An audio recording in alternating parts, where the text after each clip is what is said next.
Figure 4 Radio. Lock it in. Lock it in. Lock it in. Lock it in. Lock it in. Figure 4 Radio. Hello everybody, welcome to Figure 4 Radio. It's the Mastermind and Luke-O-Mac back again with Luke-O-Mac. Figure 4 Radio. Figure 4 name. I don't like marking. She doesn't like marking. Okay. The super mark. Becca, Mark she can be the Becca. super. She's all about. She's marking out right now. She is over there on the sofa, marking out more than anyone else in this room. Isn't she just? Yeah, the mega mark. The mega I'm mark. going with that. There we go, mega mark. Mega mark. So we're going to continue with our WrestleMania Fallout. We got up to the mixed tag We with got Ronda halfway through. Rousey. We got quite. Yeah, ended on a high last week. Yeah, I think we did. I think we We're did. start on a rock bottom low. Oh, I smell what you're cooking. Yeah, I smell what you're exactly. cooking. So, yeah, we're going in with the SmackDown tag. Yeah. The only note I made in this was, legal tags in a no DQ. If it's triple threat, if it's no disqualification, and this is the thing, I hate these tag matches. Why tag in and out if it's no disqualification? Why does it matter? Yeah, exactly. You're not going to get disqualified. I'm with you on that. But the match itself, like, I understand why the Bludgeon Brothers won. Yes. Because of the way they've been booked previously, and I get it. But then the fact they made this massive thing about the Usos not having a main card WrestleMania match, and all this kind of thing, and the fact they were champions, I thought, you know what? Retain. I think that would be brilliant for them. And go on to SmackDown the following week, lose to the Bludgeon Brothers in a one-on-one. Yeah, Because you can yeah. retain against the New Day. True. Have the Bludgeon Brothers, or have them two take out the Bludgeon Brothers. Yep. Have a nice 5-minute section where it would just be the New Day and the Usos. Have the Usos win 1, 2, 3. Bludgeon Brothers don't look bad because they were taken out by 2 teams. Yep. So it still keeps them strong. True. They weren't pinned. Xavier or Kofi could have taken the pin, so you don't make Big E look stupid. Okay. And it would have been fine. It would have been perfectly serviceable and much better. Serviceable. This was a 5-minute mauling of what is essentially the SmackDown tag division, and it was bollocks. But midgets as pancakes. Yeah, Midgets fair as pancakes doing the worm. Owen Charles, I've never seen anybody react to anything the way he reacted to that. I wish I'd have been recording live when they first came out, because his reaction, he just screamed. Literally like higher than any woman you've ever heard scream before. He screamed. Yeah, he just loved the midgets. Fair enough. In this drinking game, every time Big E gyrated his hips, every Uso super kick, every New Day Rocks chant, and I think whoever wrote this was expecting it to be a ladder match because there's a whole load of stuff that makes no sense. I think we got about 9. We got about 9 sips out of this as well. So Okay. we're still only 2 pints, well, almost 3 pints down. Okay, not so bad. far at this point of the evening. The match itself, though, what do you make of Yeah, it? no, I mean, I went with the Bludgeon Brothers because you kind of have to. You can't build up these monsters and then keep having them lose, because that's just not how it works. I like them. I just told you a perfectly good. No, true. Situation. But It could have done it. But then at the same time, Usos and New Day, they've milked that for so long. But I'm not saying they have to keep it for ages. I think you just give the Usos their moment of you win at WrestleMania. The first time you hit the main card, you retain at Mania. Because let's face it, the Bludgeon Brothers, they've been, if you look at their careers compared to the Usos, it's a drop in the water. Like, it's, True. They haven't been But around still, nearly as long. another thing I want to point out is the shape that Luke Harper's got himself in. Amazing. I don't know if it's because he's wearing black instead of white vests. I don't think it can only just it can be the fact of colour. He looks like he's in amazing shape. He looks great. He looks younger than he did 3 or 4 years ago. He looks amazing. Which is crazy. And actually, just the whole, like, those two have always worked well as a tag team. Yeah. When they had Bray and they were part of the Wyatt family. But he is definitely the standout star. And actually, I know a couple of years ago he had that run with the IC title. Yeah. I'd like to Well see deserved. him as a singles. Yeah, I he think can he'd do be it. really He can good. definitely do it. I don't think I'm as hating on this as much as you are. I liked it. To be honest, I liked was it. far too short. It didn't even get going and it was over. But then at the same time, you can't have every match on the card, on a 14-match card, go 10, 15 minutes. Don't have 14 matches then.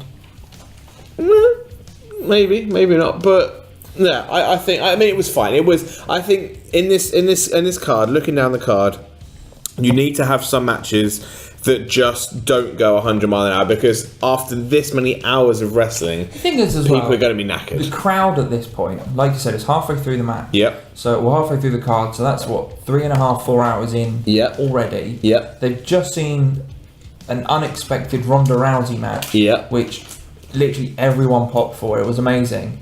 And you had to follow that. And the crowd were just done. And that's the thing. And at that point, don't even try and follow it. Just put on a 5-minute match.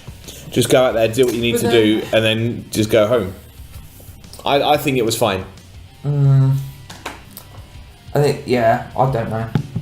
Anyway, I'm not sold on it at all. let's move on to Cena and Taker. Oh, don't get me started. This one, I think I went through 14 sips, mainly for the pyro, and it was take a sip for every half minute of Undertaker's entrance, and I think it went about 6 minutes in total. So we finished a pint on the first sip. There was only a sip left in the pint, and then we had. You're being waved at.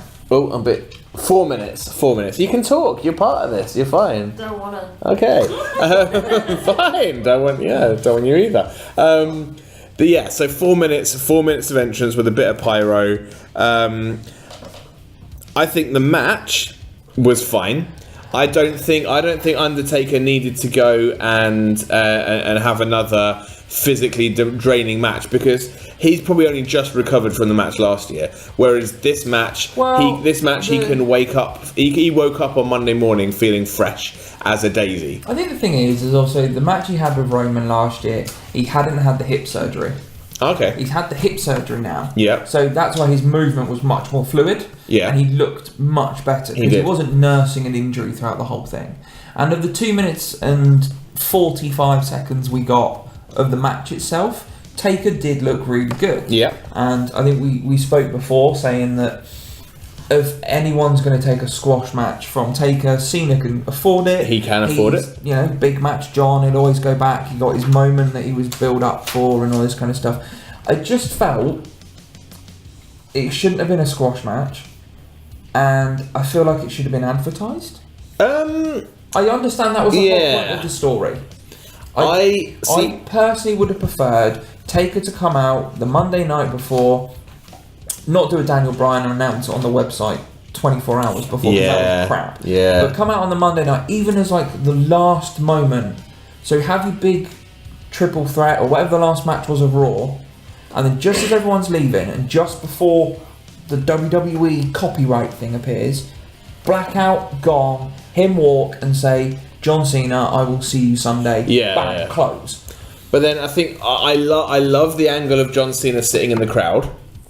I really enjoyed him as a fan. Where I think that they fell down, and when you watch it back, when that first gong hits, there's a big pop, and then it fades almost immediately.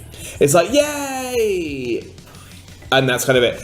To me, they just teased it far too long. So the lights go out. Here comes Elias. It's like funny. Then the lights go out. There's Undertaker's gear. Then the lights go out, and I think by this point it was just like. Actually, I thought if you're going to do that whole situation, I would have actually preferred it if Taker didn't show up, because I would have loved the fact that the referee would have run down when Charlotte beat Asuka, told Cena, look, he's here to go. He's here, run back, get yourself sorted, and then. She's doing. I think it's become obvious. I'm very engrossed in the love story between Jean Grey and Wolverine right now. I think you should just turn it over and put something else on. You could do. Or you could just sit where Luke is. That involved me moving, and that's what happened. Luke is settled right now. Anyway. Have him run up the ramp, and then have Elias come out to that pitch black darkness. Have Cena do his 5 moves of doom, walk up the ramp, and not be interrupted. and just leave Elias in the ring. And that would have been better. I didn't need to see Taker. Yeah. I did not need to see him. I would happen next year. I hate to say it, I like Scott's idea of having John Cena at ringside. Kid Rock plays American Badass. Undertaker comes down. Can I point out? Drags him out of the crowd. I'll just point out. Really glad Kid Rock didn't do anything. So glad he didn't do anything. So I glad. sent you all a photo of him from. He looked like he should be driving an ice cream truck around at night. He looked homeless. Yeah. He looked awful. He looks like we'll rap for food on a piece of cardboard. He looks so bad. But yeah, I think for me, just the anticipation was just. It was there, and then they just milked it far too long. It should have been like one blackout. He comes out, just kicks the shit out. Imagine if he'd have. It would have been better. Okay. If anything would have been better if you asked Cena me. walks up the ramp. We didn't need the Elias section at all. Cena walks up the ramp, and then we have the second blackout, and then. Sorry, I'm confused as to what's happening. I think she's trying to throw something at me, which doesn't work on a podcast because no one can see you, Kaylee. No, it's not that. I'm gonna throw it at you if you keep looking at the screen. But I can't help it. There's moving pictures and it's Marvel. Oh, shut up. It's fine. It's a shitty X-Men film. Anyway. No such thing. No such thing as a shitty X-Men film. Anyway, so have that second blackout. But you know when the lightning went off? Yeah. Which was obviously corny and cheesy. Oh. But have that, but have Taker stand in the ring instead of pissing hats. Yeah. And then Cena's got to turn around. But I we don't get suppose 6 minutes of his pissing entrance. Four minutes, sorry. 4 minutes. Still twice as long as the match went of his entrance. And then we just get to say goodbye to him when he leaves. And that would have been better. Or even something as simple as show John Cena in the crowd, lights go out. Everyone's like, oh, what's happening? Lights go on and he's sat behind him in the crowd. Just anything like that. But it was just... I don't know. Right, for example, you know when someone's about to throw something at you and they're like, "Oh, I'm going to throw it," and they swing and they don't let go, and you're like, and you kind of flinch, and they do it again and you flinch, and like after 3 or 4 times you don't flinch. That's what happened. I stopped flinching on that entrance. I stopped flinching because it was like, it's just not going to happen, and then it does. And it's like, yeah, okay, but I would have preferred that, 3 jumps ago. This whole second part of the show just. With the exception of the next match, just felt flat. Because we were fucking knackered. Because there was no piss break match. There was no women's battle royal that was just people that can't wrestle. Yeah. There was nothing. There was no pee break match. No, that's true. It was balls to the walls, which was, in a way, it was good, and in a way, it was bad. Though the beginning of this match, of the next match, the Daniel Bryan, return. That's what I'm trying to say. Really pissed me off. Because my prediction was wrong. Okay. I was the only one that didn't predict Kevin Owens and Sami Zayn. Yeah. On the night, I went with everybody else, but actually, listening back to the podcast, I was like, you know what? I'm going to go against the grain. I'm going to say Daniel Bryan is going to win, which kind of makes sense. It does. But yeah, the beginning where they took out Shane and then they took out Daniel. And then Shane wrestled 2 legitimate, amazing wrestlers for like however long it was. This is so the Cena match had 14 sips. The rules for this match, and this is where shit goes down. The rules for this match, was, and I'm going to deliberately leave one till last. Every time, so if Sammy dances ridiculously to the ring, take a sip. They did a jump spot, brilliant. Didn't need to do that. Every time Kevin Owens screams. Okay, I'm starting to sweat a little bit. Every yes sequence, the sweats are intensifying. When it says take a sip for every time Shane throws a worked punch, and you realise he carries the first 10 minutes of the match, I got to, I think the count, total count, and it was also finish a drink if Daniel Bryan taps out someone that finish a drink. Really? We got through 79 sips which is the equivalent. 30 was. Oh, that's a it. pint. So we're looking at 2.5 pints just in this match, purely because it was when the rapid fire ones came in. I'm like 1, 2, 3, 4, 5, 6, 7, 8, 9, 10, 11, 12, 13, Yeah. and then hit some more. All Shane did was punch. Yeah. And because That's all he knows because how there to was do. no Daniel Bryan He for a did huge do- chunk, He did do a nice coast to coast with. that was really nice. The only problem That was nice. The only problem I have with coast to coast is a bit like Del Twato's finisher. Okay. And Sasha Banks' double knee. Yeah. Is that people have to hold themselves there. That's it. But he did the Tree of Woe. And that's fine, it was but- quite funny because Chase Williams had done the exact same spot at Saki P a few hours ago, and he did it because he'd never seen anybody hit a Tree of Woe, hit a coast to coast with a Tree of Woe. It's always been sitting in the corner with something in front of the face, and then they went and did it, and he was a bit pissed off. But in the Tree of Woe, I think it was Sammy was trying to sit up and get out of it, and as he was sitting up, Shane came down, fucking took him out. This was a good Cleared match, house. and I think the crowd got into it. But that initial 10 minutes where it was just Shane versus the other two, and Daniel was selling the pop-up powerbomb onto the ring. I'm not sure how much I like that because, But that move- but it plays on emotion. It plays on emotion because Yeah. everyone's like, "Oh, please don't get hurt," and all It of a sudden does. it's like, "Oh shit, he's just had a taken a neck bump." That move took out Sami Zayn. The pop-up powerbomb took out Sami Zayn for like a month. Was it a month or so initially? Yeah, true. Go And back to then NXT. Yeah, and then it became now you're only out for like a week. Yeah. And now you're out for like 10 minutes. It's they've watered down, but it's because they've seen it before. But let's just get 79 sips in this match. Yeah, that's all right. That's like in 15 minutes. So we're up to like 1, 2, three and a 3, bit. 4, 5. I think we're up to about 5.5 pints at this stage. Nice. And as I say, for me as a non-drinker, I would have been on the floor crying at this point. I mean, the match was fine. I like that Daniel Bryan and Shane won. I like the fact then that Sammy and Kevin went to Raw, and then the TNA reference was dropped. That was brilliant. Love you, Kurt. Yeah, absolutely love that. It got a TNA chant, didn't it? Because they were putting a match. Sammy and Kevin were putting a match on Raw. Okay. It was against each other, wasn't it? Yeah, I've read about it. Obviously, the chants weren't included. Yeah, and during the match, there was a TNA chant. Because obviously it was just like, brilliant stuff. Absolutely brilliant. It's been like the first one since like 2012, I think. The next match is my undoing because I voted for Alexa Bliss, even though I knew she probably wasn't going to win. If I'd have gone with my head instead of my heart, I would have won. And I would have beaten You mean Scott. your head instead of your hard on? Yeah.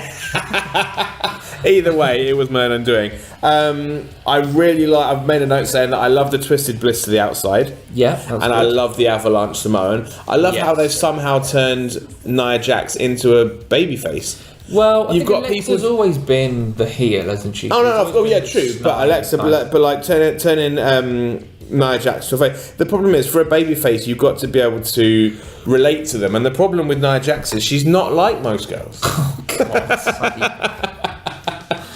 So yeah, people can't relate. See that? People can't relate to her. It's like the number one fact about Nia Jax is, she's not like most girls. She isn't. It's a fact. It is. It even says it in her entrance. But no, actually, I preferred this to the whole of the women's battle royal. I'd rather watch this again. Yeah, true. I'm not gonna lie. I'm a big fan of both women. So you took a sip every time Nia Jax hits a Samoan drop, every time Alexa runs away. If Mickie James interferes or if Alexa cosplays as a fictional character, you take a sip, but none of that happened, and you had to finish your drink. If Nia Jax, the reason Mickie James didn't interfere was because Nia Jax got murdered. destroyed her before the straight match. up murder, straight up murder. You finish your drink if Nia won in under 3, which she didn't. So by this point, we were only having another 7 sips.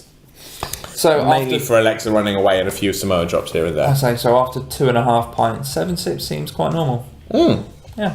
This is like we're cruising right now. But it was fine. Again, I think this one. The outcome was correct. Yeah. The story that was told was good. I think the match was passable. Yeah. Again, it was this was. They couldn't go too long again because this was almost like the filler between Daniel Bryan and AJ and Shinsuke. Yeah. So this was like the filler just to try and if people want to take a break, they might want to take a quick break in this one. Yeah, and I think because we'd had Jinder win the United, and we'd had Sips for title changes. That's where another one of those came from. Because we'd had Jinder win, and people had obviously just seen Taker and seen Bryan and all the feelings that I think people would need a come down match. I think having this place is good. At the same point, when the women's match used to be the piss break match, when you have both women's matches that really aren't piss break matches, I think it's both a blessing and a curse, because those matches you needed them, because that was your chance to kind of take a break, catch your breath, but then have 5 or 10 minutes just focusing on something that isn't inside those 4 ropes. But then I always think that when the Hall of Fame bit comes on, I think, piss break. Yeah. Because I don't care for the WWE Hall of Fame. But then that lasts 3 minutes tops. Like, it's not a long segment, is it? No, but it's still a chance. Yeah, because you then still got entrances and you still got other bits as well. So that is now becoming the chance for you to just unwind and catch your breath and take a bit of a breather. Yeah, exactly. What was next? So AJ Shinsuke. So you said this last week. Yeah. It was a little bit underwhelming, but I think we were expecting so much. I think because of their Wrestle Kingdom 10 match. Yeah, which I still haven't seen, truth be told. Really? Yeah. It's an amazing match. Starts off with one of the, because obviously it's when AJ's part of the Bullet Club. I've seen the shooting the bullet, he catches it and eats it, or whatever it was. Yeah. But that, just as the start of a build to a match, is brilliant. The reason it got 5 stars is because it was such a well told match. Yeah. And probably 1 star given to the fact it was in the Tokyo Dome. There you go. But I'll do it. This was really underwhelming, and I think, like you said, it was expectations. I think everyone thought it was 6 stars already. This is where Meltzer's going to go. I've broken it again, and here's 6.25 or whatever it will be. But I don't know. I think it's a mixture of. It was the second longest match. Yeah. And to be fair, the Triple H, Stephanie, whatever match, only went 20 seconds longer. Yeah. So essentially it was joint longest. I just think the expectations that we had ruined it. And this is the key. And as well, at this point, we are, 6 hours into a wrestling show? Let's have a quick look. Yeah, we're about 6 and a bit hours. And it's oh, geez, you just want to sleep.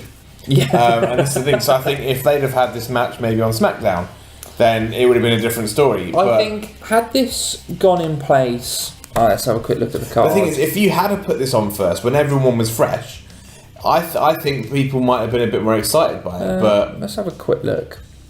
Looking at the card, the only thing I can think to really kind of juggle about... no, because then you're following that. You can't really follow Charlotte. Yeah. You would have to stick it first. It was the only other place you could do it first on the main. I hate to say it because everyone was bitching about it potentially on first. I think that's what it needed. It would have done better. Yeah, because by that point, everyone was knackered. If they'd given it the same amount of time and put it on first, we would have got a completely different match. Yeah, maybe. Obviously, still with a dodgy ending. I like it. I like the fact he's gone heel. I like it, yeah. And then his little heel promo of "Sorry, I know I speak English." That was quite funny. I think he's going to be able to carry that heel work. And actually, to be fair, that could have also been a little bit of what played into this match, because both people were they're both faces. Yeah. So do you cheer AJ? Do you boo Nakamura? Do you boo AJ? There's always been. If you look at the history of all face versus face matches, it's always a bit awkward. Yeah. Because you do want to cheer for it. I mean, there's a few special cases like Sami Zayn and Nakamura from Takeover Dallas. Yeah. That was where both these guys chant probably first ever came out. But there's very rare for those matches to really come off. But at the same time, it was a dream match, and with the heel turn, I think it's one of. I think we probably got 2 more in there. But with the heel turn, it means we're going to get a few more matches. Yeah, and give AJ a chance to heal up and recover. Again, as well. When I first watched this, I thought, well, that was shit. Not shit, because it wasn't. Yeah, but it wasn't what you were expecting. Yeah, was a bit let down by it. That is the problem. But having, like I said, the week and a bit to stop and think about it, actually, I'd be really interested to see if they can pull this off to Survivor Series or SummerSlam. Extend it out. There is potential for that. And if they can, by all means, I think we'll get I'd be up for it. 2 more for want of a better word, slobber knockers. Right.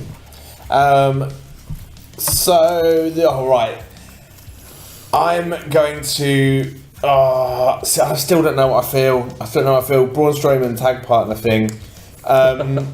There was so much potential. There was big cast. There was NXT call-ups. There was the return of Samoa Joe. There was the rumours of Rey Mysterio. Like another little big type situation would have been incredible. But we got Nicholas, a 10-year-old boy. Now one thing I'm going to drop Kaylee in it. We both thought it was a girl when he called him out. Yeah, so did I. And the only time I've ever cut anything out of a Figure 4 radio podcast was at the request of my fiance, because we were like, and of all people, he's picked a little girl, and she was like, "Oh, please cut that, because I don't want people to hear me say that." I know I'm just not done that, but yeah, I thought it was a little girl, but. At no point did WWE ever tell us that he was going to get a tag team partner like proper. We just presumed it. This quandary is entirely on the WWE universe. I think this is the thing as well, is because Kurt said to him, "You have to have a partner," but never specified it has to be an active part, like an active wrestler, or.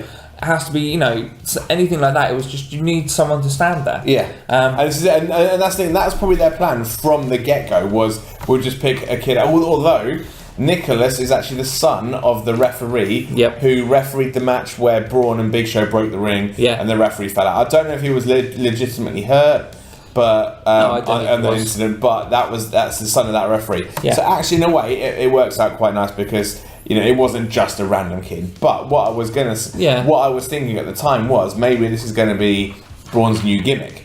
Maybe he's going to go into every show and get to pick a kid out of the crowd. So the first time, but then you undo all the good work with Braun. True. But then at the same time, that is like uber babyface of him to go picking kids. Like the first time I ever saw Green Day, and Green Day do this thing at every gig. They have a song that's 3 chords. Actually, they have most songs that are 3 chords. But there's a song they cover by Operation Ivy, 3 chords, called Knowledge, and they pick people out of the crowd to play. And everyone goes nuts for it, and the people that are on stage, they can never play their instruments properly. They always fuck up. Yeah. There's me going, I've got a drummer. I'm like, I can drum this easy. We've got a bassist. I can bass this easy. We've got a guitarist. I can guitarist this. I never get picked. But for those 3 people that are picked for those gigs, that is the best night of their lives. And I was thinking maybe Braun Strowman does this now. So maybe Nicholas has to retire the belt, but he's going to freebird it. He's going to pick another kid out of the audience on this night, and then he's going to go to this town. This is it, and I'm going to get to that in a minute when we talk about Raw and SmackDown. But for a minute, I thought, actually, this could be a good gimmick for him, because. But then at the same time, it's a very house show gimmick. Because it's very much let's pick a kid out the crowd, and it's not an obvious plant that's been told what to do. Yeah, it's a very house show gimmick, but also I think it would ruin Braun. True. But there was a part of me thinking for a second it could work if they run with it. But we'll get to it later. The match was fine. Braun basically buried the tag team championships. I'm not sure if I'm comfortable with. The hot tag to Nicholas, what a pop. Yeah, this is it. That's the thing. In the moment, once you got over the fact that there's no Rey Mysterio, there's no Big Show, there's no Big Cass, Ellsworth isn't coming back. Once you get over the fact that you realise you've completely ran with that idea and it's not, and it's your own fault. Yeah. It was fun for a little while, and then but we'll get to it later. The match itself was what it was. I do feel quite sorry for Nicholas, even though his dad was a referee. When he got in that ring, he was shaking like a shitting dog. But wouldn't you? He was 75,000 people, and you're in the spotlight. I would shit my pants. And to be honest, having Cesaro say stuff to you as well. Because Cesaro was pissed. Like, they were both played heels, and they were selling the anger. This is the thing with Nicholas. He probably knows them all very well. He's hung out backstage. Yeah. But still, he's never going to forget that. And again, I think this was 4 minutes. Yeah. In a way, this is it's another breather match between 2 big matches. And I think once you knew who his partner was and that it wasn't a big return, most people probably went, I'm off to the Yeah, yeah. We've got like, the main you know event what? next. We know exactly what's coming. This little kid's Yeah. not going to get destroyed by either of these exactly. two. Like, could you imagine though if The literally, insurance if you got accidentally smacked Yeah. in the face. WWE bankrupt. probably Like, why they're not going with it as a general thing. But could you imagine if that kid was like learning to wrestle and Cesaro or Sheamus just see, this is the thing. kicked him out of nowhere? Imagine the pop that would have got. Like, oh Well, this is the thing. They were saying that he's 10 now, so like essentially when he's like, done with school, they're coming back for them belts. Just saying. Well, no, that's what they were saying. Like, imagine that in like 10 years' time. Cashing in his rematch. Yeah, having Nicholas come back and be like, they're mine. WrestleMania 44. I was never beaten for those titles. Braun and Nicholas return. Oh, amazing! Braun's coming with a He'll have a big grey beard yeah. at this point. Oh, if that happens in 10 years, that will undo every bad feeling I I've bet got. there's money on it. So. So actually, from AJ, there was 4 sips. From the Braun match, there was 5, and we finished a pint with the last one. The rules were just kind of simple, basic stuff, like take a sip if his tag team partner's shorter than him. With AJ and shit, like this is the thing, like you finish your pint if Corey Graves calls Kinshasa. Never happened. He never did it. So there was a whole load of So at the moment we are now 1, 2, 3, 4, 5, 6 pints in. Nice. I think wait. 1, 2, 3, 4, 5. No, it's got to be 7. I think I've missed one somewhere. 1, 2, 3, 4, 5, 6, 7. Yeah, about 6 or 7 pints in. Nice. It's about to go fucking crazy though. So drinking. Okay, yeah, okay. I'd say before you hit the drinking rules. Yep. Just a one-word reaction to this match. Dull. Yeah. But that's one word. I will greatly elaborate on this. There's a few things I fucking loved about this match. Okay. Roman Reigns bleeding, that visual looked fucking amazing. Unfortunately, they're just going to black and white it and put it in a don't try this at home video. I hope not. But I don't think since something like Stone Cold at WrestleMania 13 has the blood really like that. I mean, that was a full crimson mask. I mean, the last time I really remember that happening was Guerrero.